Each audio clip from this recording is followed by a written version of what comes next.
Hey there, I'm Nick from Sundance, and I'm on the Jeanneau NC 895 Sport. We're at Beacon Rock in the Columbia River Gorge. We're going to take an in-depth look at this boat inside and out and run it out on the river in a little bit.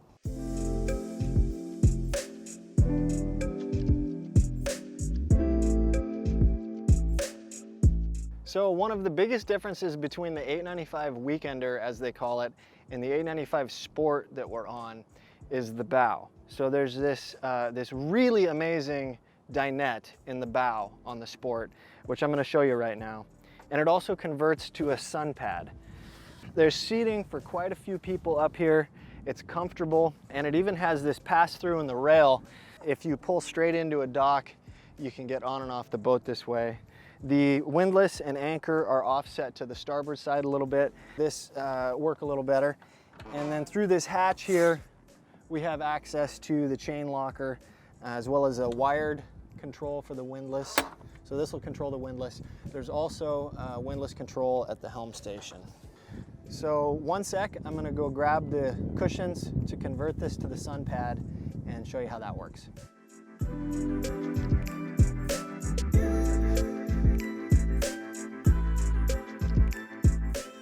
There we go. We have an opening window here, which we'll take a look at from the inside, which is in the forward stateroom. We have a skylight into the interior here, and then there's a hatch right here that opens. So this is pretty neat. You lift this, unsnap this strap, and then this cushion pulls out, and unlock this. And now we have this big opening into the forward stateroom. You can get in and out here. I'm not sure if that was the intention or if it was more for ventilation, but either way, it's really nice. So now I'm down in the forward stateroom.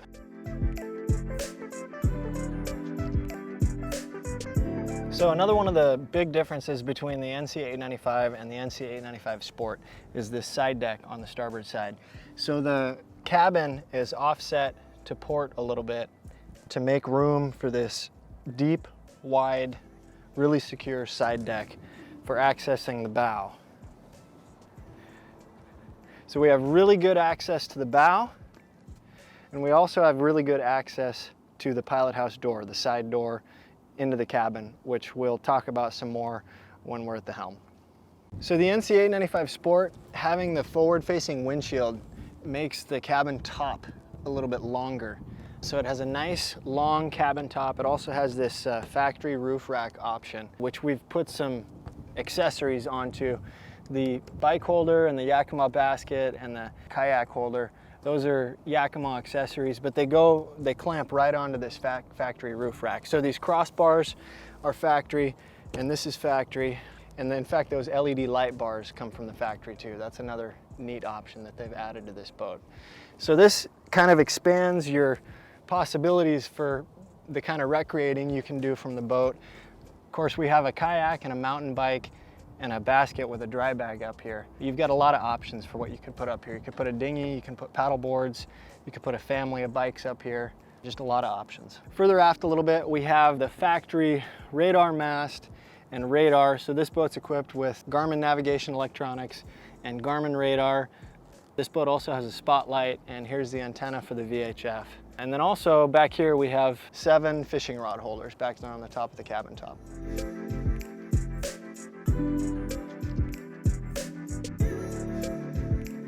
Now we're going to start at the back and work our way forward for a little bit. I'm standing on one of the swim platforms. There is a ladder underneath there, and then these handholds built into the swim platform for pulling yourself up as you climb the ladder. And then we have this gate here, which is just, it locks into place, and then you lift and swing it open, and then it locks back into place in the open position. We have the starboard side gasoline fill, port side is over there. This boat has twin 250 horsepower Yamaha gas outboards. They're smooth, they're efficient, they're reliable, they're easy to work on. They're fantastic, and they're really quiet. Cruising the boat from the inside or wherever is just wonderful because they're so quiet and so smooth. You just hear the water and the wind, not the motors, and you don't feel them either. Let's see, this seat slides So there are 3 spring-loaded barrel bolts that go into the deck. So we'll release those. This one, I guess, doesn't go into the deck. It goes into the seat here. So this seat back lifts and turns. So this cushion, I've unlatched those straps. Now I can pull this cushion out, and now it will move freely. And then we just lock that back in place. So this is not intended to be used in the forward position when you're using the boat so much as it is at the dock. So I'll go ahead and turn the ignition on, and you can see how the outboards can come out of the water, which will keep them clean, and you'll have less maintenance on the outboards with those out of the water.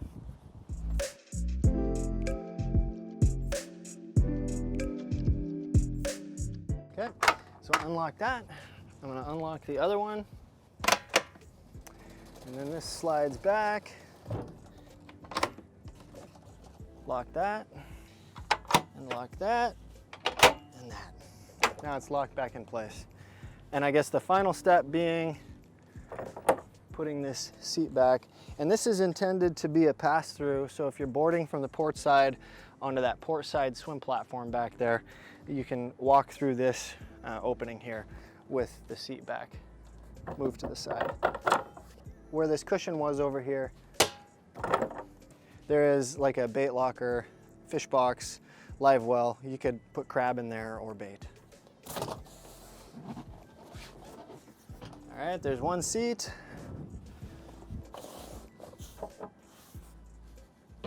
There's 2. There we go. So a lot of seating in the cockpit. Does make it a little tight to get through there, but that's okay because you have a lot of seating.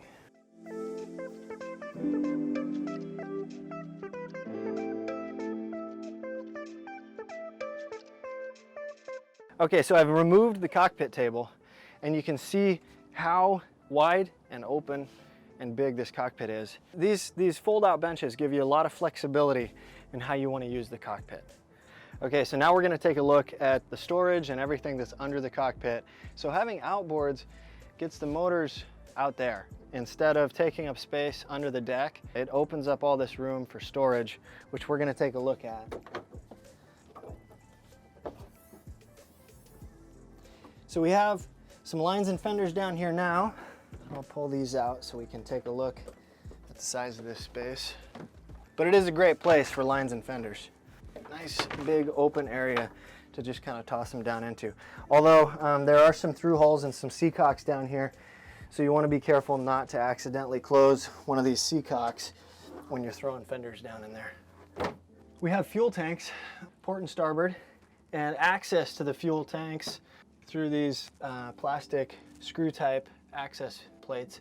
So it looks like we have sender access. So for the fuel gauges, same thing over here. So you can access the sender for each tank, which tells your instruments at the helm the fuel level in the tanks through there. We have more tank access here, so we can actually see the tank. It's a nice aluminum tank. And then there's a fuel filter, fuel water separator right there, one on each side that the fuel line goes to before it goes back to the Yamahas. Looks like there's I can see the shut-off valve, which is run to cable pulls up front, so you can pull and shut off the fuel flow close up by the helm, which you can see how that works in here. There's a little LED light here that you can turn off and on. Of course, we don't need that right now, it's pretty bright out. Behind me, through here, so this boat, this particular unit has a generator, which isn't how we normally order these boats, but it's nice to have. It costs a little more money. If you're going to be running air conditioning away from the dock, you're going to need a generator. So here it is. It's a Westerbeek, and it's accessible through there. Here's the water intake, the fresh water intake for the generator. Here's the battery switches for the generator. And then over here we have, this boat also is equipped with air conditioning with reverse cycle heat, which again is not how we normally order them. We usually order them with a diesel furnace, which will run off the batteries, eliminating the need for a generator. But If you feel like you want air conditioning, you're going to want the generator too. So this is the water pump for the air conditioning system. Here's the water intake for the air conditioning. And then over here, this ducting is the ducting for the blower for the generator, because it is a gas generator, so it has a blower that you want to turn on before you turn on the generator. So if the boat is not equipped with the generator, this is where the diesel furnace would be installed. And the final thing down here are the batteries, which are accessible through here and over here.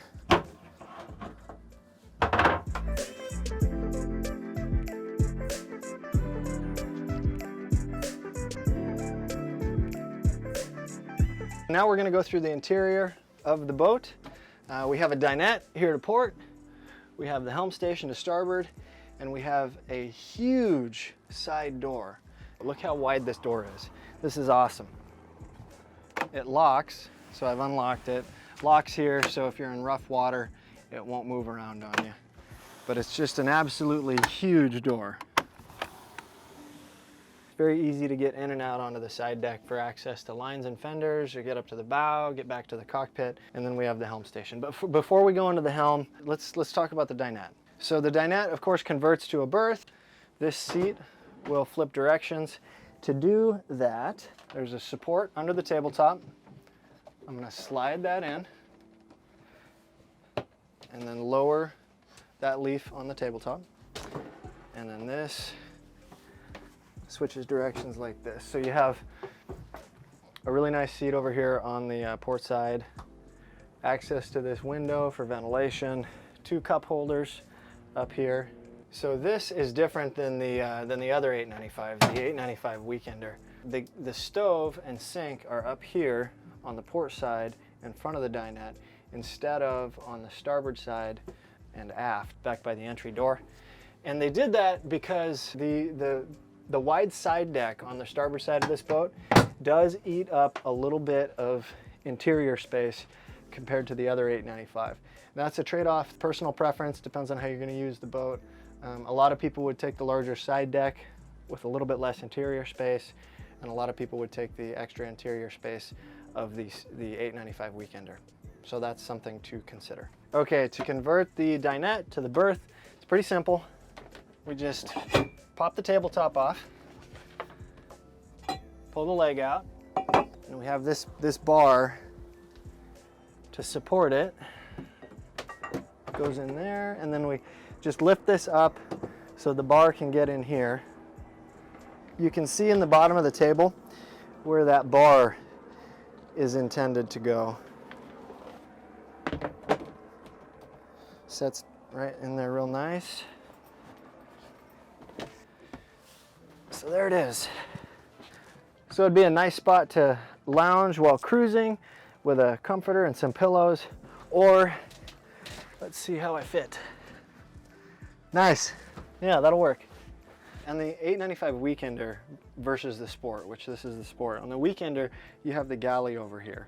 Now this boat being, the cabin being a little narrower to make up for that large side deck on the starboard side, we don't have the full galley here. Part of it is up here, but we have a drawer here, access to the main battery switches. So we have house and engine batteries, and then the windlass breaker, and then these cabinets here for storage, and their fridge. And then over here, on this boat, because it has air conditioning, there's an air conditioning unit in here. But I believe if it's ordered without air conditioning, this is just storage. I think there's a pull-out drawer, maybe with some slots for wine bottles. So now we're going to talk about the helm station. The seat is very comfortable. I just spent some time in it. It's on a sliding base, so there's, over with my left hand, there's this lever here, so it slides forward and backward. So this bolster comes down to make this more of a seat, but I've got it in the up position here, which makes this a really nice standing helm station with excellent visibility, really all around. Now I have the bolster flipped down, and again the seat slides, so slide it forward a little bit. Excellent visibility. We have the Yamaha controls here, Bow thruster control here. This unit, it's an option, but it's a factory option. This boat has the bow thruster. And then we have the Yamaha display, which is going to give us all the engine specific information, engine RPMs, coolant temperature, oil pressure, fuel flow, a lot of stuff. You can dig in pretty deep there and get a lot of stuff. And then the Fusion, the stereo, and some USB plugs, some 12-volt USB plugs for charging devices, and the Garmin navigation electronics. So this is a great unit.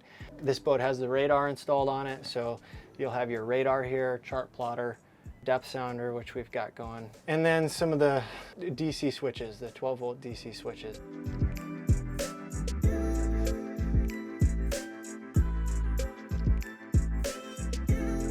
Here we have the forward stateroom, the V-berth on the 895 Sport. It has a lot of natural light. So this is a privacy shade. I'm going to remove that. This window opens up for ventilation. We also have a skylight up here. I'm going to remove that privacy shade. So a lot of natural light. We have skylight, window, hull windows, curtains on a track for these hull windows, which attach up front there. And then, as we took a look at earlier, this is that hatch that opens up for access to the bow. To convert this slides out, and then we have two filler cushions. There we go. Now we've converted the whole thing to a berth, so I'm just taking up a fraction of it, and I've got plenty of room. Now I'm in the portside stateroom. So there's a privacy shade up top, which I'll remove. A lot of natural light in here. There's also a hull window behind me, which opens for ventilation. But I can stand in here for a 28-foot boat with this kind of configuration. All the outside space, all the exterior space, and that wide side deck. This really is quite the stateroom and quite the layout. Up here, we have access to the underside of that propane stove and the sink. Gray one would be the sink drain, hot and cold water to the sink. This is the propane gas line. And then we have a little bit more storage under here. Jeanneau does a good job of using all the space. So there's a very spacious berth, feet at the end, and I've got a lot of room here. I'm about 5'9", so there's quite a bit of room here. Plenty of room for two adults. And we have storage over here. And because this boat has air conditioning, this is a discharge for the air conditioning. We have a 110 outlet and a 12-volt USB outlet right there for charging devices. We have access to some AC breakers, so we're not plugged into the shore power right now. And we don't have the generator running, so these are not lit up. And we have the generator start-stop here.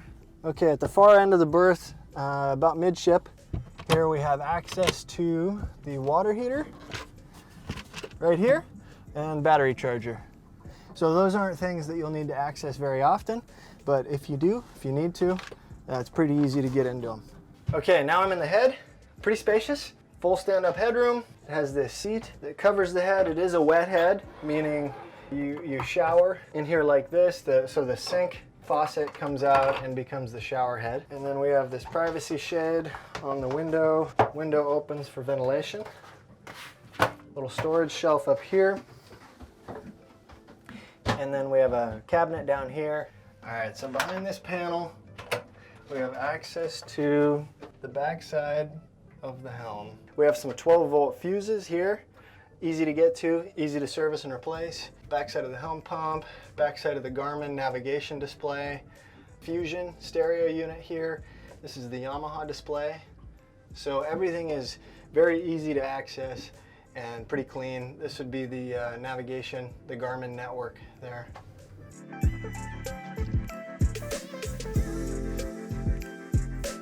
Now we're going to talk about the Helm station at the 895 Sport, and then we're going to do some performance testing. We're going to run the boat. So at the Helm station we have Garmin navigation electronics with chart plotter. This particular boat has the radar option. It'll do a split screen between the chart plotter and the radar. It'll do an overlay. So there's a lot of information you can get from the Garmin screen here. We have the Yamaha screen here, which gives us the critical engine information, and really all of the engine information. Temperature, oil pressure, engine RPMs, of course. It also gives us the fuel levels, fuel economy, and fuel flow. This is the stereo unit for the boat. It's a Fusion unit. It has Bluetooth built in, and there's a couple of USB plugs right here for charging devices. We have a Garmin VHF up here, VHF radio for boat-to-boat communication, or communicating with the Coast Guard, or communicating with a bridge for a bridge lift. And then some switches, some lights, the water system, the domestic water system, some bilge pump overrides. So the bilge pumps in the boat are on automatic sensors or float switches, but you can override those with these two switches here. This switch turns the nav screen off and on, and then lights and the windlass. This rocker raises and lowers the anchor. And then we have the bow thruster right here, and trim tabs here, and windshield wipers and windshield sprayer right here. The Yamaha ignition here, so it's a single key with 2 push button starts for the 2 motors. They're 250 horsepower Yamahas. And of course the controls, so reverse, neutral, forward, and go. One more thing, the spotlight. So it's just a spotlight control, moves around like that. Now we'll go ahead and run the boat. I'm gonna run it at different speeds, tell you the engine RPMs and the speed that we're getting out of those RPMs. We have about 80 gallons of fuel in the fuel tanks, which is not full, but it's decent load. And the boat is lightly loaded today. We don't have much in it, it's still a new boat. But we do have a current on the river. So we're gonna run it into the current and then with the current, and then we'll get the average of those two numbers, and that'll give us our speed through the water. Pretty much no wind today. So here we go.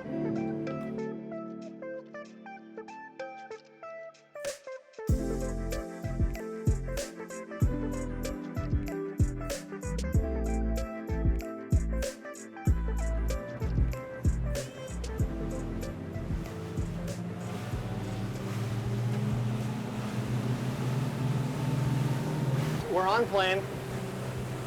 Okay, this feels like a really comfortable speed right here. So the engines are at 3,700 RPMs, and into the current we're going 26.5 miles per hour. So when we turn around, we'll go downriver, and we'll see what kind of speeds we're getting at those RPMs, and then we'll take the average of the two, and that'll give us our speed through the water, the true speed through the water. At 3,700 RPMs, we are getting approximately 1.4 miles per gallon, and that is going into the current. So again, we'll take the average, go in the other direction, and see what our fuel economy is. Speed it up a little bit.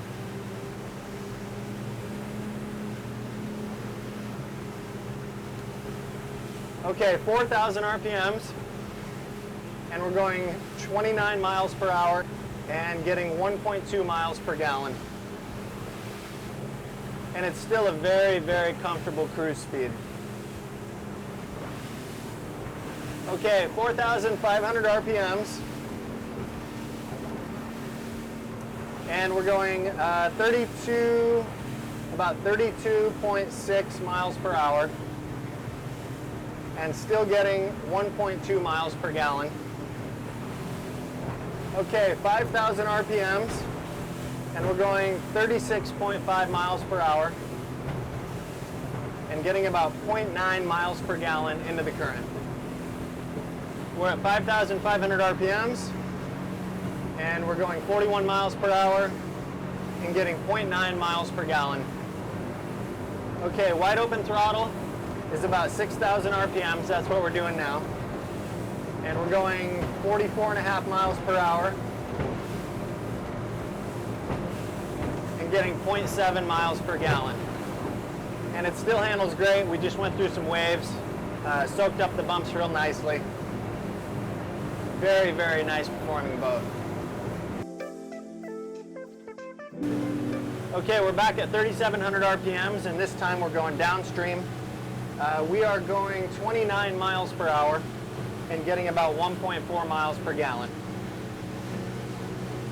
4,000 RPMs downstream, 32.2 miles per hour, and 1.4 miles per gallon. Okay, 4,500 RPMs, downstream, 37 miles per hour, and 1.2 miles per gallon. 5,000 RPMs downstream, 40.5 miles per hour, and about 0.9 miles per gallon. 5,500 RPMs downstream, and 44.8 miles per hour, and about 0.9 miles per gallon. 6,000 RPMs and 47.6 miles per hour, that's downstream at about 0.7 miles per gallon. So I think upstream we were at about 44.5 miles per hour. So through the water, what's that put us, about 46 miles per hour if you take the current out of the equation. Okay, now I'm just going to play around a little bit. I'm going to accelerate, decelerate, do some turns, make some waves, run over the waves, see how the boat handles, and have some fun. So let's see what she'll do.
I just pushed the boat pretty hard. I did some full power and almost full power, real tight turns. Turned back and forth, ran over some of its own wake.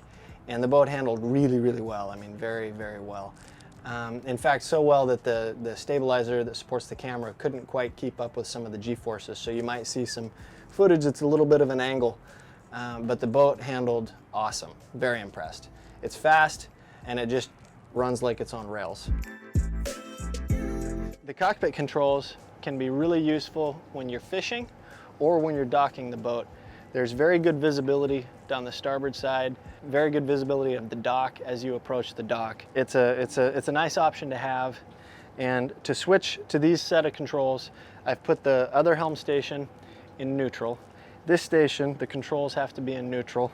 And then there's this station selector button down here. I press that, and now I have control at this station.